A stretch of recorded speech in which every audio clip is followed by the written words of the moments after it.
이 오후에 주님의 은혜의 보좌 앞에 나아갑니다. 주님, 우리의 기도가 아름다운 향연처럼 주님 앞에 상달될 수 있도록 축복해 주옵소서. 주님께서 우리의 기도 제목들을 들으시며 우리의 삶에 찾아오셔서 하나님께서 우리와 함께 하시며 하나님께서 이 어려운 이 시대에 우리와 동행함을 다시 한번 느낄 수 있도록 축복해 주옵소서.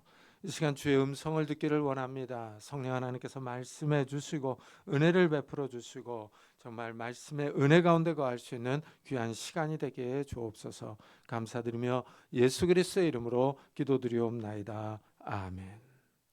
하나님의 말씀은 골로새서 1장입니다.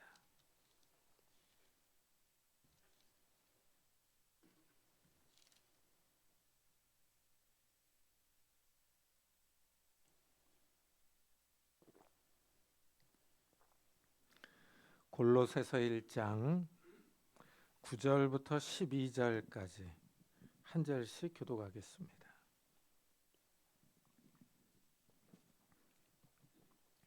골로새서 1장 9절부터 12절입니다. 한 절씩 교독하겠습니다. 이로써 우리도 듣던 날부터 너희를 위하여 기도하기를 그치지 아니하고 구하노니 너희로 하여금 모든 신령한 지혜와 총명에 하나님의 뜻을 아는 것으로 채우게 하시고 주께 합당하게 행하여 범사에 기쁘시게 하고 모든 선한 일에 열매를 맺게 하시며 하나님을 아는 것에 자라게 하시고 그의 영광의 힘을 따라 모든 능력으로 능하게 하시며 기쁨으로 모든 견딘과 오래 참음에 이르게 하시고 우리로 우리로 하여금 하여금 빛 빛 가운데서 가운데서 성도의 성도의 기업의 기업의 부분을 부분을 얻기에 얻기에 합당하게 합당하게 하신 하신 아버지께 아버지께 감사하게 감사하게 하시기를 하시기를 원하노라. 원하노라. 아멘. 아멘. 오늘 말씀은 사도 바울이 골로새 교회 성도들을 위한 기도 내용입니다. 이로써 우리도 듣던 날부터 너희를 위하여 기도하기를 그치지 아니하고 구하노니 하고 말을 하죠. 이 골로새 교회는 바울이 세우지 않았거든요. 이 바울은 골로새 교회를 보지도 못했습니다. 그런데도 바울은 이 교회를 위해서 쉬지 않고 기도합니다. 바울이 항상 기뻐하고 쉬지 말고 기도하라 하고 말한 것을 이 바울이 직접 실천하고 있어요. 그것도 본 적이 없는 교회를 위해서 기도합니다. 바울은 이것을 보면 말로만 하는 사람이 아니라 이 실천하는 사람이죠. 이론만 제시하고 행동하지 않는 사람이 아닙니다. 자기가 말한 그대로 행동합니다. 말과 행동이 같이 가는 사람이에요. 이 바울의 기도 내용 또한 우리와 차원이 다릅니다. 우리는 먹고 사는 문제, 이 세상의 문제로 많이 기도를 합니다. 그러나 바울은 영적인 일을 위해서 기도합니다. 이 첫째, 신령한 지혜를 달라고 간구해요. 너희로 하여금 모든 신령한 지혜와 총명에 하나님의 뜻을 아는 것으로 채우게 하시고 하죠. 이 골로새 교회 성도들에게 하나님의 뜻을 아는 영적 지혜를 달라 하고 기도합니다. 참 이 지혜는 종류가 있어요. 이 종류가 있고 정도가 있습니다. 이 사람이 지혜가 있거든요. 근데 이제 신기하게 정도 차이가 있죠. 그래서 학생들이 시험을 보면은 이 100점을 맞는 학생이 있는가 하면 50점을 맞는 학생이 있어요. 그래서 이 점수 차이가 납니다. 이와 마찬가지로 이 지혜는 이 정도 차이가 있어요. 그리고 또 분야가 또 다릅니다.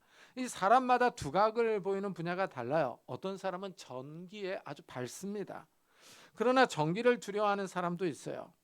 어떤 사람은 자동차에 대해서 잘 압니다. 웬만한 고장은 다 자기가 직접 수리합니다. 부품을 사다가 갈아 끼워요.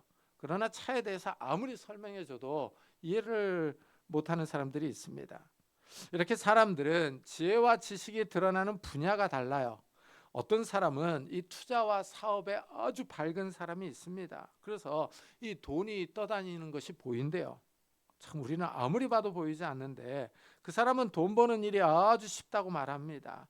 경제에 아주 탁월한 지혜와 지식이 있는 사람이죠. 사람들은 이 세상을 살아가는 동안 먹고 살기 위해서 이 전문적인 지혜와 지식이 필요합니다. 이 지식을 습득하기 위해서 학교와 학원을 다닙니다. 세상 학교에서 가르치는 학문은 하나님에 대해서 교육하지는 않아요. 기껏 가르치는 내용은 철학적 존재로서의 신을 교육합니다. 신이 존재하느냐, 존재하면 어떤 신이냐, 신이 어떤 일을 했느냐 하는 것을 추론하죠. 추론. 이 다른 학문인 물리학이나 천문학에서는 신의 존재를 부인합니다. 이래서 세상 지혜로는 하나님을 알 수가 없어요. 그런데 사도 바울은 하나님을 아는 영적 지혜가 있다고 하죠. 신령한 지혜와 총명에 대해서 말을 하고 있어요. 참 이 지혜가 신기합니다. 인류대학을 나와서 판사, 검사가 되어도 하나님을 알지 못하는 사람들이 있어요. 그런데 아이러니하게도 대학교를 나오지 않은 할머니도 하나님을 압니다. 어떤 가정에서 남편은 아주 뛰어난 박사고 대학교 교수인데 하나님을 알지 못해요. 그러나 남편보다 많이 배우지 못한 아내는 하나님이 계신다고 주일마다 교회 가서 예배를 드립니다. 하나님의 뜻을 따라 산다고 경건하게 생활해 술도 마시지 않고 허영에 들떠서 명품을 추구하지도 않습니다. 가난한 사람을 돕고 봉사하는 삶을 살아요. 대학 교수인 남편은 세상 지식은 뛰어난데 신령한 지혜가 없습니다. 하나님의 뜻을 알지 못합니다. 하나님의 존재 자체를 부인해요. 이래서 아내가 날마다 남편을 위해서 기도합니다. 신령한 지혜를 달라고, 하나님의 뜻을 알게 해달라고 간구합니다. 이 영적 지혜가 있어서 이 하나님의 뜻을 아는 사람이 행복한 거예요. 하나님의 뜻은 명확하게 성경에 기록되어 있습니다. 하나님의 말씀을 읽고 이해하는 사람들이 하나님의 뜻을 정확하게 알고 하나님의 뜻을 따라 살아갈 수 있습니다. 이 세상 지식이 많이 없어도 하나님께서 그 사람의 마음을 열어주실 때 하나님의 말씀을 깨달을 수 있습니다. 이래서 이 믿지 않는 사람들을 위해서 기도해야 해요. 집안에 아직도 예수 그리스도를 믿지 않는 사람들이 있습니다. 그렇게 예수를 믿으라고 권해도 듣지 않습니다. 영적 지혜가 없어서 하나님을 알지 못합니다. 우리가 기도해야 할 이유가 여기 있어요. 믿지 않는 식구들의 이 마음의 눈을 열어달라고, 이 신령한 지혜를 달라고 기도해야 합니다. 어떤 여집사님은 남편이 믿지 않아서 이 남편 신발을 교회에 갖고 와서 기도를 했대요. 참 이 신발 주인이 빨리 교회에 오게 해달라고. 근데 그분이 정말 교회에 나와서 예수를 믿고 목사가 되었다고 합니다.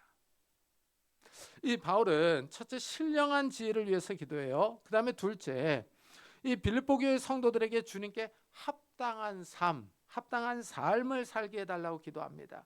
주께 합당하게 행하여 범사에 기쁘시게 하고 모든 선한 일에 열매를 맺게 하시며, 그러죠? 이 주께 합당하게 행하게 해달라 하고 기도를 해요. 여기서 행하게라는 말은 그냥 문자적인 뜻은 걷다 이런 뜻이에요. 걷다.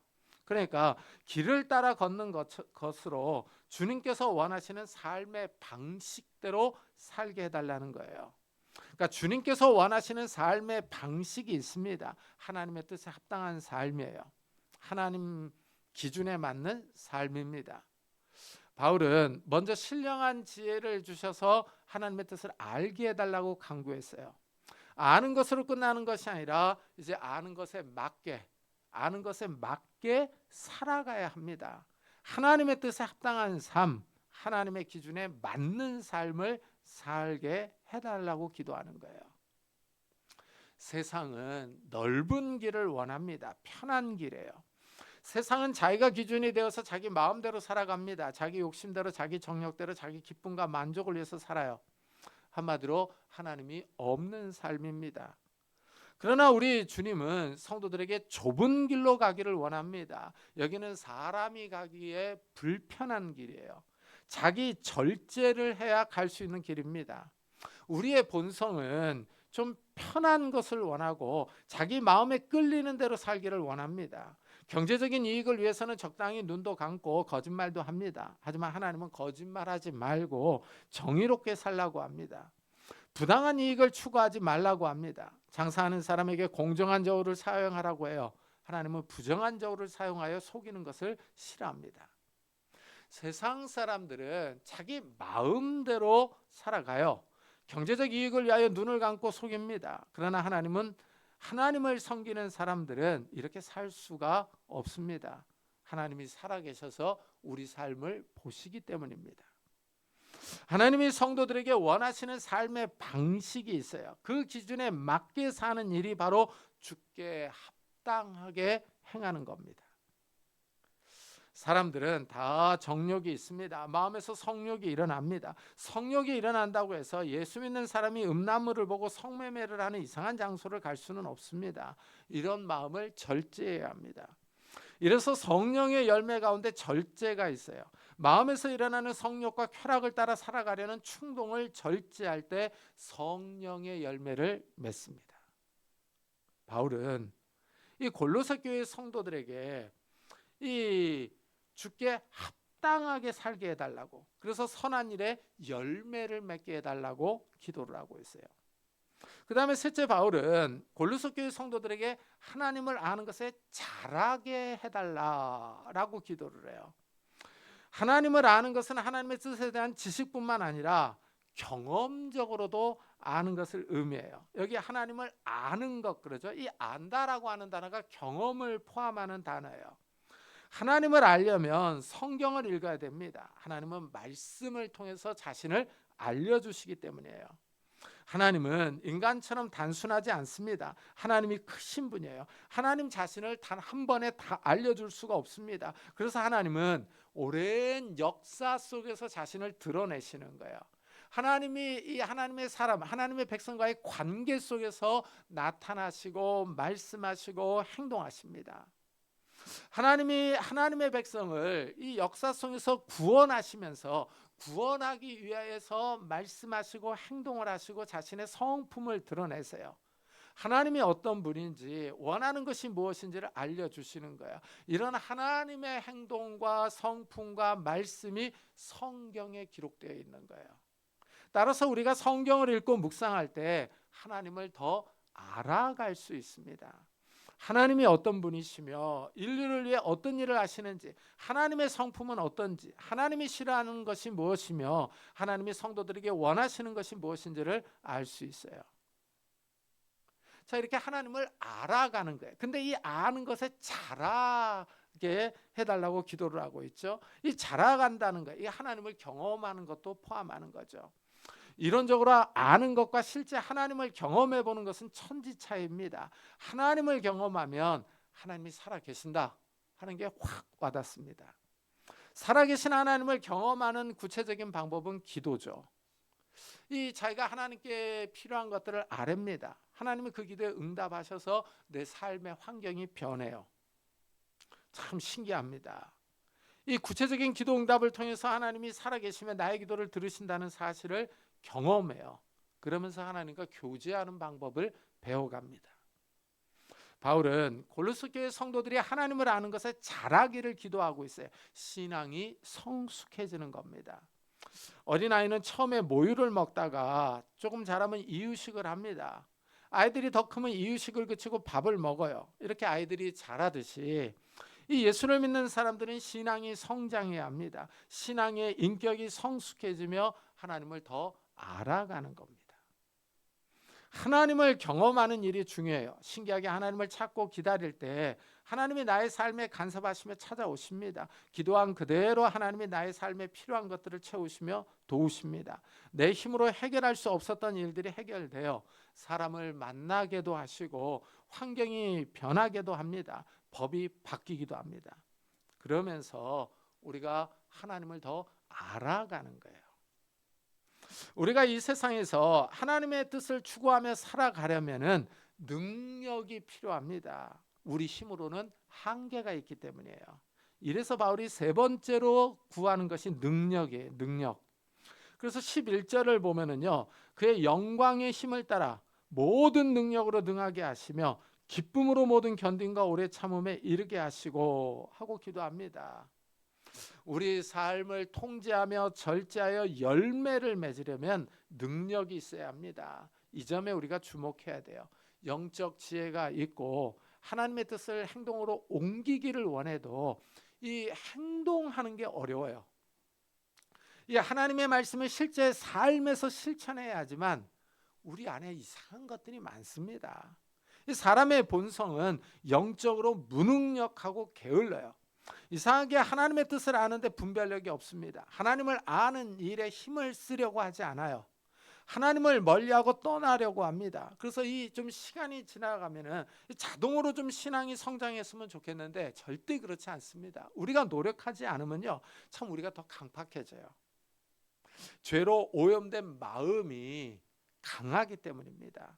이 죄로 오염된 마음이 우리를 꽉 붙잡고 있는 거예요. 이래서 사람들이 하나님의 뜻을 알고 순종하는데 무능력하고 게으릅니다. 이런 예는요, 성경에서 얼마든지 찾아볼 수 있어요. 하나님이 이집트에서 중노동에 시달리던 이스라엘을 구원하셨습니다. 하나님이 이스라엘을 이집트에서 구원하여 시내산으로 데려왔어요. 이스라엘은 이 과정에서 열재앙을 직접 경험하고 보았어요. 홍해 바다를 가르신 하나님의 능력을 체험했습니다. 하나님이 시내산에서 불과 구름 가운데 직접 나타나셔서 십계명을 말씀해 주셨어요. 그 말씀을 계속 듣다가는 죽을 것 같은 두려움이 들기도 했어요. 하나님이 불 가운데 나타나셔서 우상을 만들지 말라, 섬기지 말라 하고 말씀해 주셨어요. 이스라엘이 직접 들었습니다. 이 백성이 계속 듣겠다가는 죽을 것 같거든요. 그래서 모세에게 좀 대신 듣고 와서 우리에게 전해달라 그랬어요. 그래서 이제 모세가 시내산에 올라가서 하나님이 말씀하신 십계명을 받고 다른 율법을 듣고 내려옵니다. 근데 이 기간이 좀 오래 걸렸어요. 40일이 걸렸습니다. 그러자 이스라엘이 모세를 기다리지 못하고 시내산 밑에서 금송아지를 만듭니다. 하나님이 40일 전에 말씀하셨어요. 그리고 지금 이스라엘 눈앞에는 시내산 정상에 이 불이 붙고 있어요. 하나님이 불과 구름 가운데 임재하셔서 모세하고 말씀하고 있는 거예요. 하나님이 우상을 만들지 말라, 섬기지 말라 이렇게 말씀하셨음에도 불구하고 이 아론이 백성들의 요구를 듣고 금송아지를 만들어요. 참 여기서 이 우리의 한계를 보는 거죠. 사람이 타락해서 하나님의 말씀에 순종할 힘이 없어요. 우리에게 하나님의 말씀에 순종할 힘과 능력이 필요한 이유입니다. 이래서 바울이 능력을 달라고 기도하는 거예요. 이 성령께서 능력을 주셔야 합니다. 이 타락한 본성에서 올라오는 여러 가지 악한 생각을 절제하고 하나님의 뜻을 따라 살도록 힘과 능력을 주시도록 이 기도해야 돼요. 이래서 예수 믿는 사람들이 조금씩 변하는 거예요. 신앙이 성숙해져 가는 겁니다. 이 흔히 사람은 잘 안 변한다고 그래요. 이 말이 맞아요. 사람이 잘 안 변합니다. 그래서 이 나이가 들어서 보면은 이게 고집과 아집이 강해지는 분들이 많아요. 참 이 나이가 들수록 성숙해지고 너그러워지면 좋겠는데 그렇지 않은 분들 정말 많습니다. 근데 예수를 믿는 사람들이요, 이 하나님의 말씀에 순종하려고 하고 성령을 따라 살아가려고 하고 하나님을 더 알아가려고 하면은요, 이 점점 변합니다. 이 변해가는 과정이 좀 더디고 느릴 수 있습니다. 왜냐하면 우리의 육체의 소욕과 싸워야 하기 때문에 그렇습니다. 우리가 예수를 믿는다고 해서 한 번에 완전하게 변하지 않아요. 하루아침에 갑자기 거룩한 성인이 돼서 나타나지 않습니다. 목소리가 거룩하다고 해서 그의 삶이 거룩하지는 않습니다. 죄의 세력이 강하고 죄의 유혹은 끈질깁니다. 한두 번의 유혹과 시험을 이겼다고 해서 끝난 것이 아니에요. 유혹과 시험은 파도처럼 밀려옵니다. 바울은 골로새 교회 성도들에게 능력 주시기를 기도하는 거예요. 근데 이제 뒤에 나오는 문장이 재밌습니다. 기쁨으로 모든 견딤과 오래 참음에 이르게 하시고 하고 말하기 때문이에요. 기쁨, 견딤, 오래 참음, 이 단어들은 서로 어울릴 것 같지가 않습니다. 오래 참고 견디는 상황은 힘든 상황이기 때문이에요. 오래 참고 견디면 짜증나고 화가 납니다. 그런데 바울은 기쁨으로 오래 참고 견디라고 해요. 예수를 믿으면 이 성령께서 주시는 능력이 필요해요.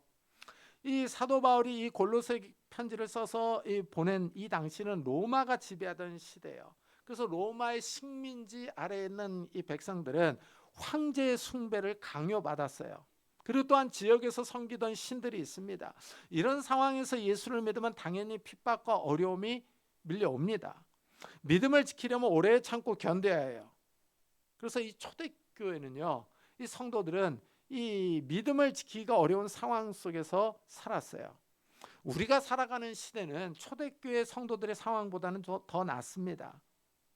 그럼에도 불구하고 예수를 믿으면 유혹과 시험이 와요. 오래 참고 견뎌야 합니다. 신앙을 지키기 위해서 당하는 고난이 있습니다. 이렇게 시험과 유혹이 밀려올 때 힘들죠. 이때 바울은 기쁨으로 오래 참고 견디라고 그래요. 상황은 힘들고 어렵고 슬프지만 기쁨을 잃지 말라는 겁니다. 예수를 믿으면 구원받은 기쁨이 있어요. 천국의 소망이 있습니다. 이래서 이 땅에서 어려운 시험과 환난을 당할 때 견뎌낼 수 있어요. 기쁨을 잃지 않을 수 있습니다. 그래서 바울은 성도들에게 기업이 있다고 명확하게 얘기를 해요. 12절을 보면은요. 우리로 하여금 빛 가운데서 성도의 기업의 부분을 얻기에 합당하게 하신 아버지께 감사하게 하시기를 원하노라. 그러죠? 이 성도의 기업이 있다고 그러죠. 기업. 구약의 성도들은 가나안 땅을 기업으로 받았어요. 신약의 성도들도 물려받을 기업이 있습니다. 하나님 나라입니다. 신약의 성도들은 예수를 믿는 사람들로서 인종적으로 한 민족은 아니에요. 아브라함의 후손뿐 아니라 세계 여러 나라의 이방인들도 예수를 믿음으로 하나님 나라의 백성이 되는 겁니다. 하나님은 이런 성도들에게 이 하나님 나라를 기업으로 주십니다. 성도들은 이 천국에서 받을 기업이 있어요. 천국 소망이 있습니다. 이래서 이 땅에서 오래 참고 견딜 수 있어요. 상황이 우리를 힘들게 할 수 있습니다. 그러나 우리 안에 있는 이 기쁨, 구원의 기쁨을 빼앗지는 못합니다. 참 우리가 살아가는 이 시대가 점점 어려워져 가는 것 같아요. 이 코로나가 우리를 힘들게 하더니 계속 이제 이 러시아와 우크라이나의 전쟁이 있더니 이제는 또 중동 전쟁까지 일어났습니다.